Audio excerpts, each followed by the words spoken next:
Os horrores dos campos de concentração nazistas são bem conhecidos hoje, graças a uma devassa nas áreas mais obscuras de atuação de Adolf Hitler e sua eficiente máquina de extermínio humano. Auschwitz e Dachau são nomes conhecidos e mantêm viva a lembrança da barbárie nazista. Por outro lado, poucos ouviram falar de Vorkuta ou Kolyma, na Rússia.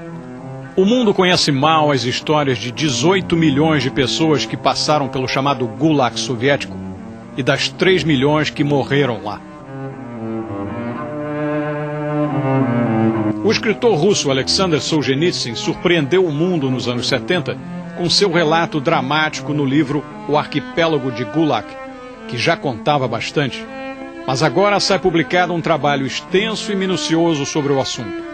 As 677 páginas de Gulag, uma história dos campos soviéticos, da pesquisadora americana Anne Applebaum.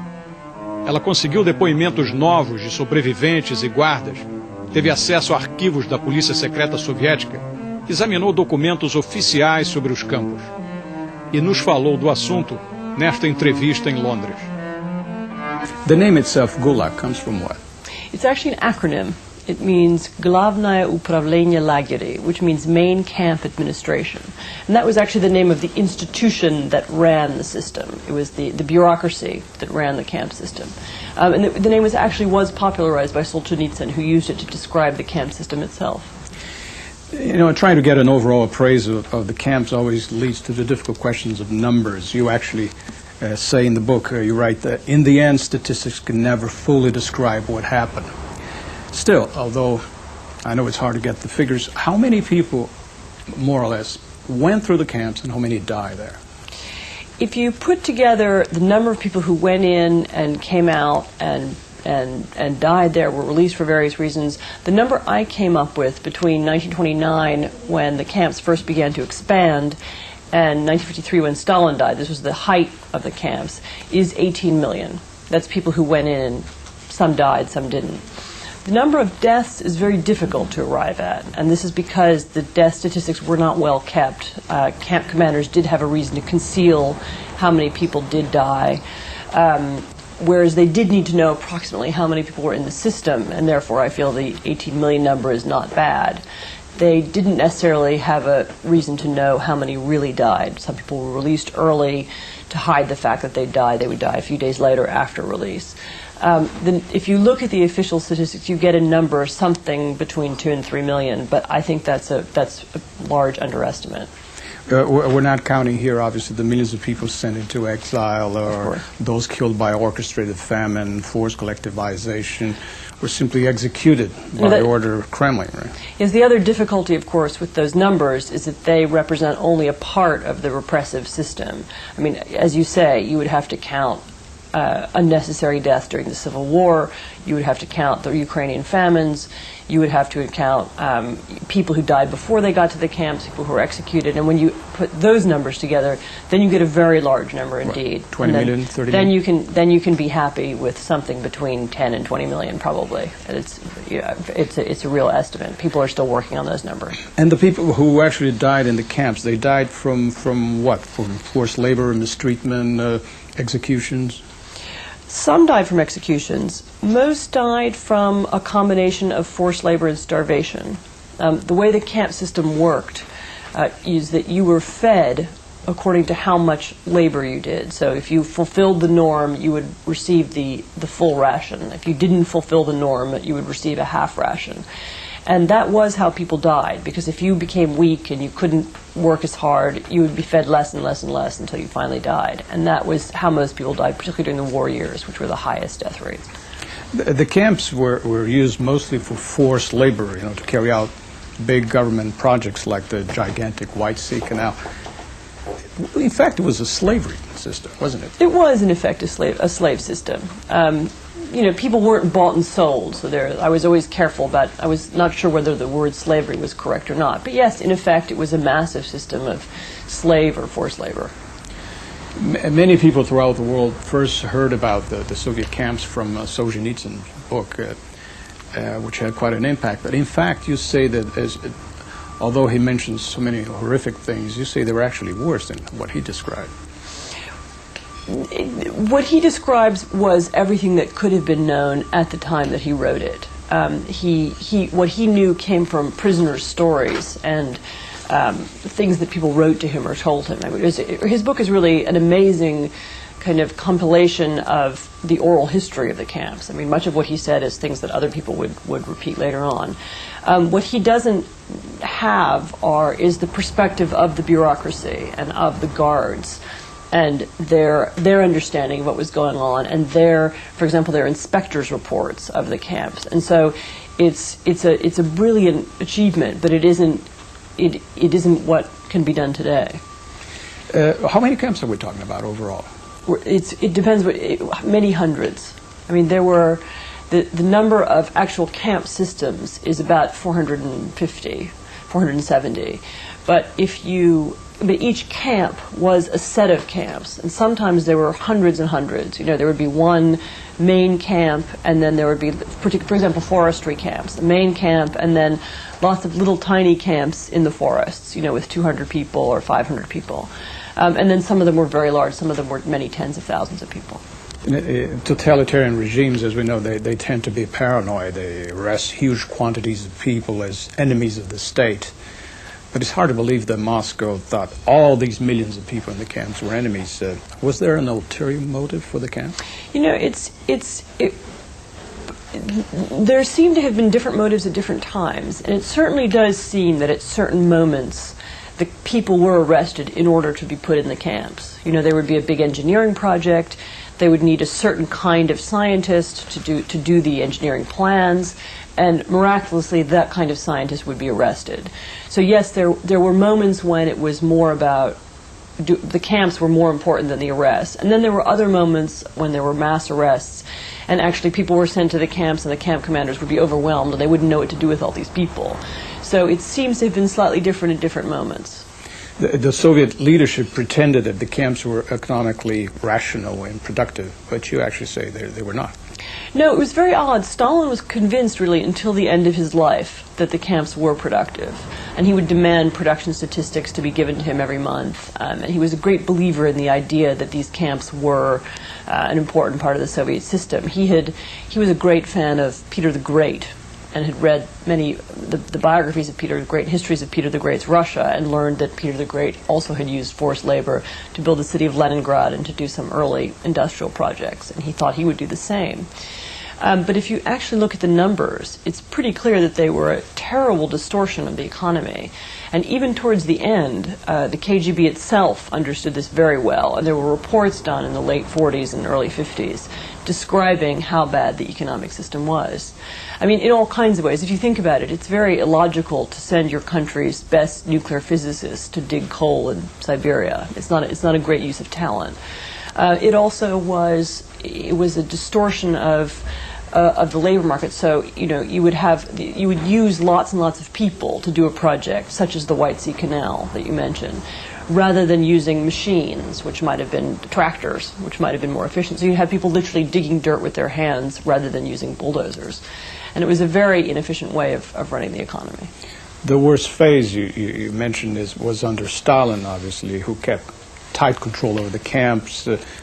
But in fact, thousands of people were involved in running this machinery of the camps: guards, clerks, accountants, policemen. How did they justify so much brutality against their own people? It's very strange. I mean, the Soviet ideology was extremely powerful. So on the one hand, people were afraid. So they were, you know, they simply did what they were told because they were afraid that if they didn't, they would end up in the camps themselves. On the other hand, there was this constant drumbeat, you know, these people are criminals, you know, they have harmed our society, they are enemies of the people. And at some level, people seem to have believed that, you know, incredible though it seems, you know, that all these millions of people could have been enemies.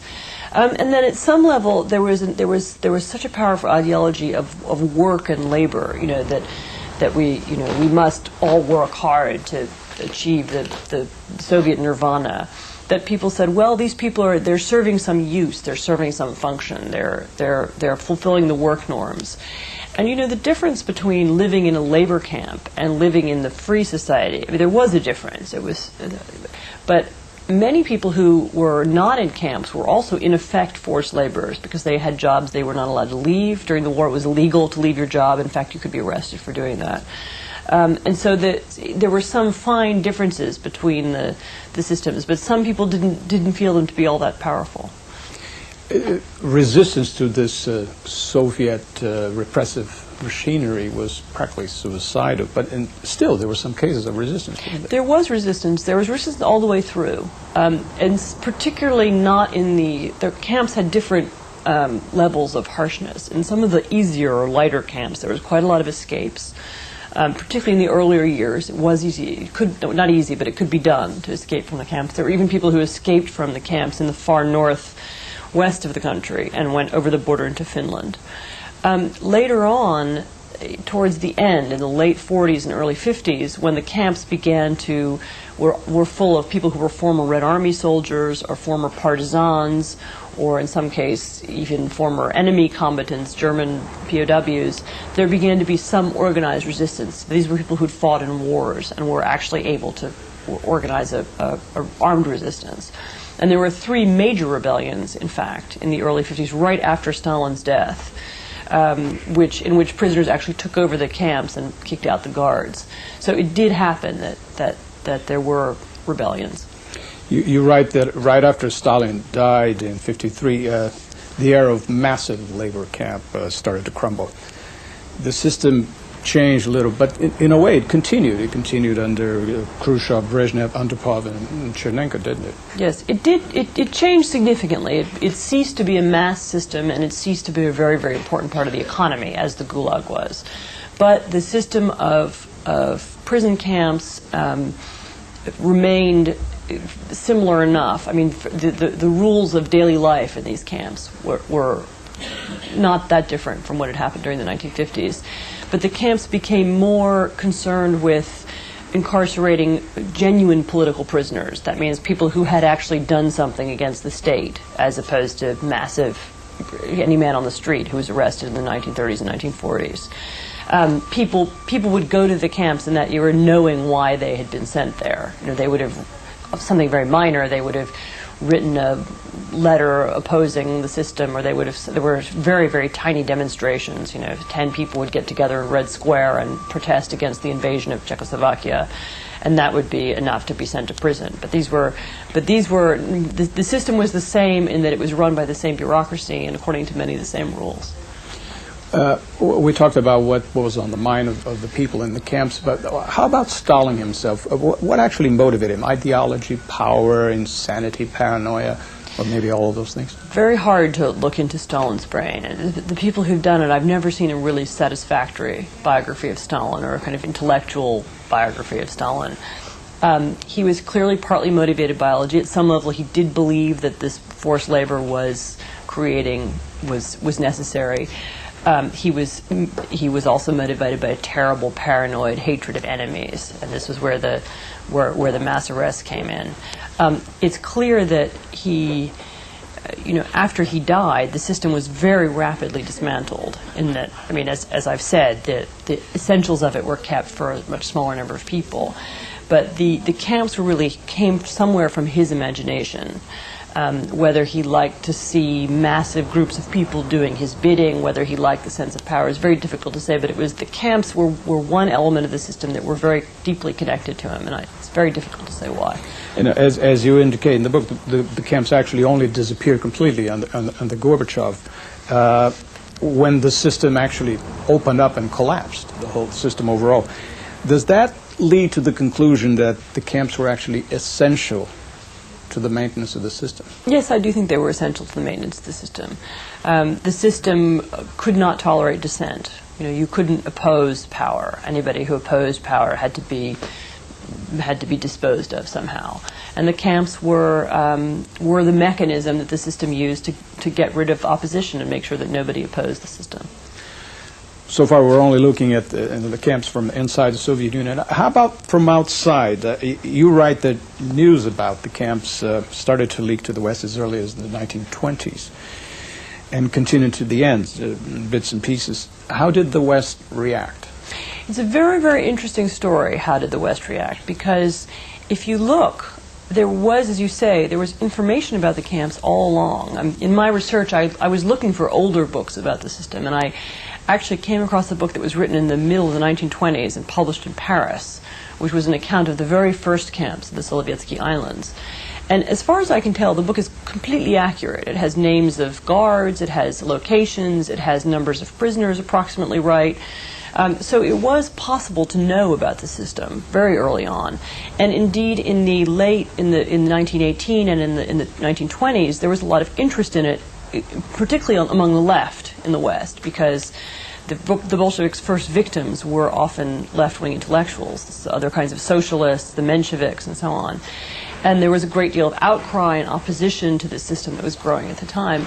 And then you see this gradual change from the late 1920s and early 1930s, where the West slowly becomes less interested in the camps and more interested in the Soviet Union as a model, as an economic model. And this is then the era of Walter Duranty, who was the great New York Times correspondent who wrote about what a great success the five-year plan was and what an economic success Stalinism was. And then you begin to get Western travelers going to the Soviet Union looking for an example. The Webbs, many famous visitors went and came back and said, this is the new society. I've seen the future and it works. And then you begin to then there's very little information about the camps. And this kind of builds. And the real height of the sort of lack of interest, if you will, was during the war, when Stalin was our ally and the Soviet Union was our partner in the war against Hitler. And there's really no information about the camps whatsoever, even though, of course, it was still possible to know as much as was known in the 20s. Then there's, after the war, during the Cold War, there's an interest in the camps goes up, and in the atrocities goes up, and then in the 60s it goes down again. And all the time, it really has far more to do with the West and the West's own interests in socialism and the West's own ideological left-right debate than it has to do with Russia. I mean, we certainly could have known the whole time, but we knew sort of in different eras what we wanted to know. But as you're saying, there was enough information coming out, and still the left in the West did not protest against the existence of the camps after hearing about them.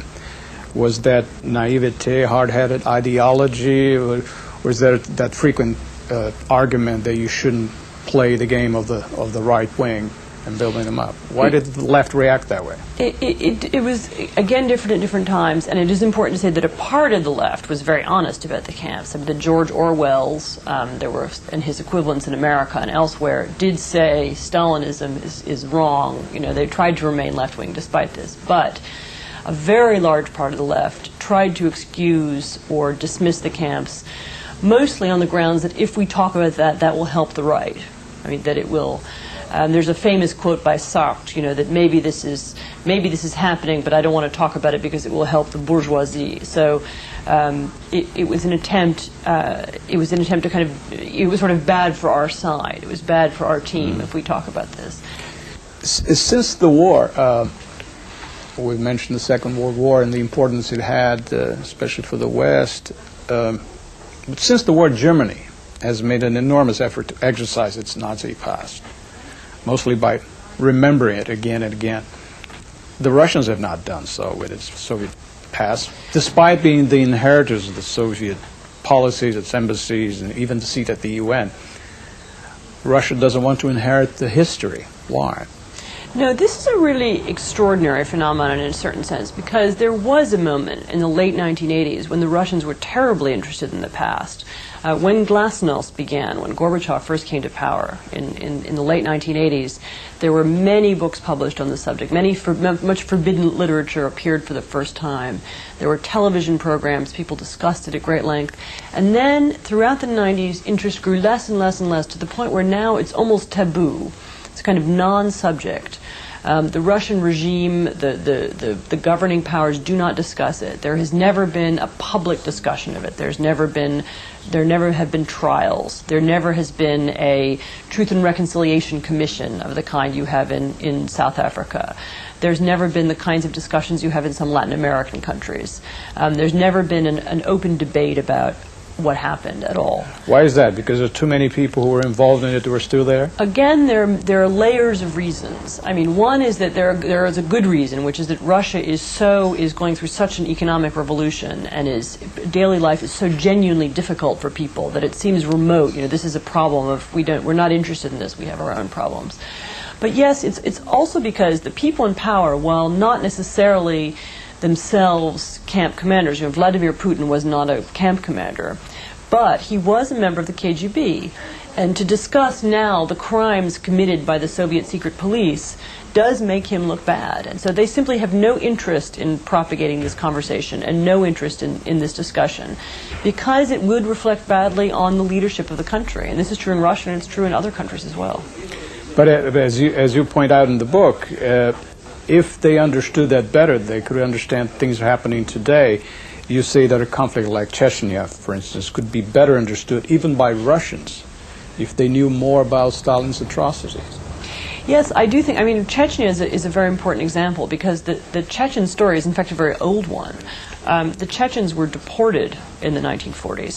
Stalin took against the Chechens during the war when he accused the entire nation of collaboration. And every single Chechen, man, woman, child, everybody was sent to the wilderness of Central Asia, where they were expected to die, and about half of them did. And contemporary Russians have no memory of this happening. And they find the Chechen opposition to Russian and their opposition to being part of Russia completely incomprehensible. And that means that the whole context of the Chechen War isn't understood by most Russians. And I do feel that if the Russians had the same sense of that what happened in Chechnya during the war was a terrible disaster and a horrible attempted genocide, they would find it as difficult to invade Chechnya now or conduct a war there as the Germans would in Poland. There would be this sense that this is impossible, we can't commit the same crime twice. I'd like to ask you about a statement that you have in your epilogue here. You mentioned that this book was not written so that it will not happen again. It was written because it almost certainly will happen again. You know, we see it around us now. What are we discovering in Iraq? You know, we're discovering that the Iraqi system was a totalitarian system. We are finding mass graves. We are finding archives that describe torture and mass arrest. The desire of human beings to typecast, to incarcerate, to dehumanize others is one that we find repeated in many societies in different ways. I mean, I don't know if exactly the same system will be created again in Russia or anywhere else, but this kind of system is clearly something that's part of human nature. It's happened in so many different kinds of societies and so many different cultures that I think we need to take it seriously as a future threat everywhere. Anne Applebaum, thank you very much. Thank you so much.